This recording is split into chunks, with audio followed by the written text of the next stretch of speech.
I'm going to go over Square or Block. I'm in this trade along with a viewer that goes by the name of Ron Burgundy. I do love Will Ferrell, and Ron is an excellent trader, and we go back and forth and exchange ideas all the time. I'll show you the RSI and the MACD in just a moment, but first to the numbers. Square ended the day at $140.64. It is up nearly 10%. The 52-week low is $82.72, and that line's up right here on the chart. And the 52-week high is $289.23. Volume much higher than normal with 39 million shares traded. We typically see 24 million shares traded, and you need volume in order for a stock to run. The market cap, $81 billion. The company does not pay a dividend yield. Let's take a look at the performance for the week. It is up nearly 38%. For the month, it is up 29%. And for the year, it is down 37%. Under the technicals, it's considered a buy. Under the analyst rating, it is also considered a buy. Now, taking a look at the chart, on tipranks.com, the average analyst forecast is $187.29, with the low being 128 and the high of 272. On Wall Street Zen, the average analyst forecast is $231.67, with a low of 147 and the high of 345. We are sitting right here on the chart. Let me blow this chart up so you can see it here. Look at that strong candle. All right, this is -2 standard deviations, this is -3 standard deviations, and -4 standard deviations. The stock fell down here to -3 standard deviations, and then it ran up, fell back down again, and now it's been climbing back up. So if you were to buy this stock at $141, we're just going to round up, and it goes to the next level of $147, which is the prediction, your return would be about 4%. If it goes to the next level after that, your return would be about 32%. After that, 39%. And at $226, your return would be 60%. Now, if it goes all the way to this level, you are talking here of a return of 93%. Of course, there's no guarantee that we will ever get to that level, but we can keep our fingers crossed, right? And that level right there is 144%. Now, I purchased this stock twice in the past. Once at $133 and then again at $112.50. I've tracked the stock for a very long time. I thought it was going to level out and it didn't, so I bought it right here. It tanked and then it went up a little, down, and then back up again. So my return at $133 is 5% basically. And when I bought it at $112, my return right now is 25% off of that. So not too bad right there. But let's take a look back in time. When a stock tends to hit support, it bounces. This is the COVID crash right here. Let me show you what percentage it ran. Basically, it ran up to, let me see here. Whoops.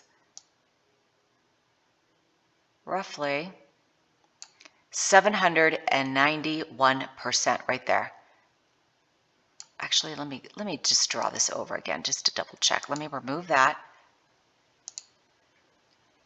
Down here to right here. Nope, 673%. This is 2 standard deviations, this is 3 standard deviations, this is 4 standard deviations. This is money, this is more money, and this is the jackpot. We hit this level right here, and the stock started to fall because when a stock hits resistance, people tend to sell and they take their profits and they run. So it fell here, it bounced back up, it hit this level of resistance, this line, fell down, hit resistance again, and voila, it started to crater all the way down here. So hopefully this is a rinse and repeat so that we go back up eventually to these levels. Again, there's no guarantee, but hopefully that'll happen. And notice when a stock tends to hit support, which this is at -2 standard deviations. It ran all the way up here to this resistance level, and then it started to fall back down again.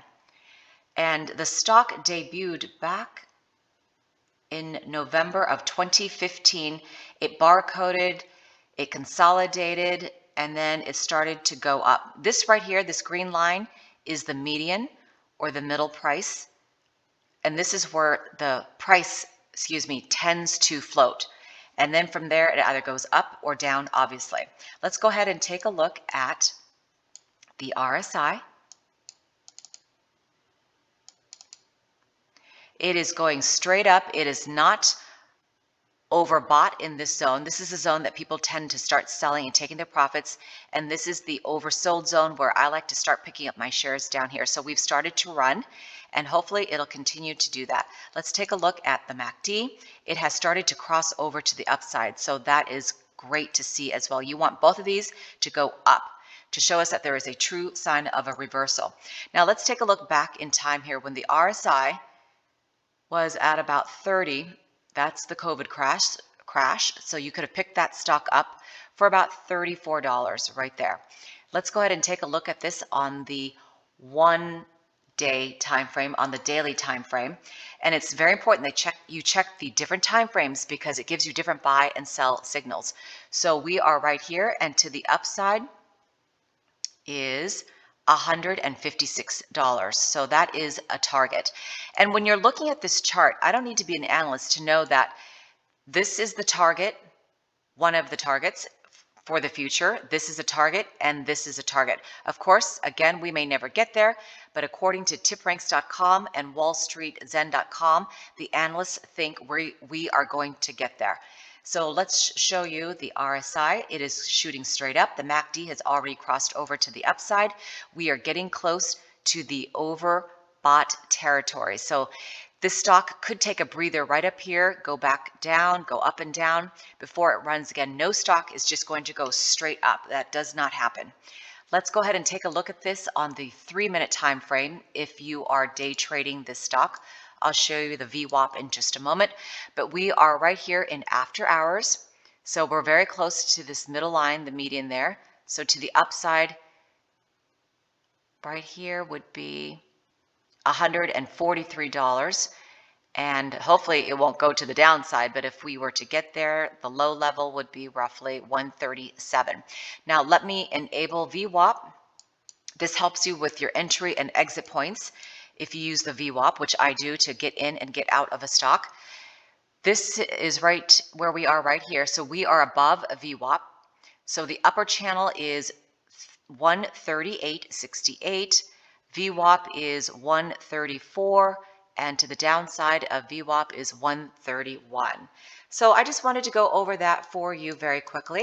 If there is a stock that you would like me to check out, please comment below and stay classy, everyone. Thank you for watching.